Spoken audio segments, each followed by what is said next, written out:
இன்னைக்கு நாம புதிதான மரபு தொடரும் அதற்குண்டான பொருளும் பார்க்க போறோம். பார்க்கலாமா?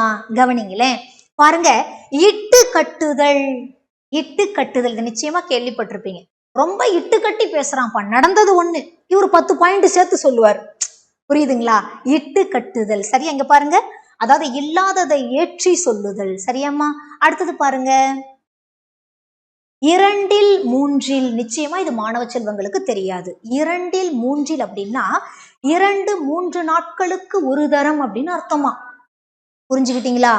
2 அல்லது 3 நாட்களுக்கு ஒரு தரம் அப்படின்னு அர்த்தம். சரி, அடுத்தது பாருங்களேன், இரண்டு நினைத்தல். இதுவும் நிச்சயமா மாணவர்களுக்கு தெரியாது. இரண்டு நினைத்தல் அப்படின்னு என்ன தெரியுமா அர்த்தம்? கெடுதி நினைக்கிறது. பாருங்க, கெடுதி நினைத்தல், கெட்டதை நினைக்கிறது. சரியா? அடுத்தது பாருமா, இரண்டு படுதல். இது நிச்சயமா மாணவ செல்வங்களுக்கு தெரியும். இரண்டு படுதல் அப்படின்னாலே புரியும் இல்லையா? பிரிவுபடுதல், பிரிதல். சரியா? அடுத்தது பாருங்களேன், இரண்டெட்டில். இதை நீங்க வேற விதமா கேள்விப்பட்டிருப்பீங்க. இப்ப நான் சொன்ன உடனே உங்களுக்கு புரிஞ்சிடும். இரண்டெட்டில். பாருங்க நல்லா, இரண்டெட்டில்னா என்ன தெரியுமா அர்த்தம்? ஏப்பா, ரெண்டெட்டா ஏறினா அந்த மலை ஏறிடலாம்ப்பா. கேள்விப்பட்டிருக்கீங்களா? அப்ப இரண்டெட்டில்னா விரைவில். ரெண்டெட்டா காலடி எடுத்து வைப்பா, சீக்கிரம் போயிடலாம் சொல்லுவாங்க, பார்த்திருக்கீங்களா? இரண்டெட்டில்னா விரைவில். அடுத்தது பாருங்க, இளம் படுதல். இதுவும் நிச்சயமா மாணவ செல்வங்களுக்கு தெரிய வாய்ப்பு இல்லை.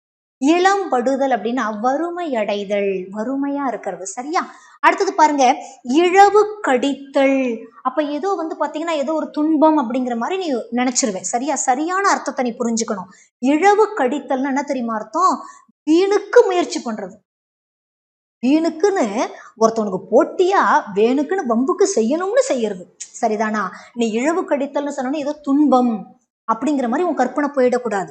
சரியா? அதை உணர்த்துறாப்புலதான் ஆப்ஷன்ஸ்ல உனக்கு காமிப்பாங்க. நீங்க தான் அலர்ட்டா இருக்கணும். சரியாம்மா?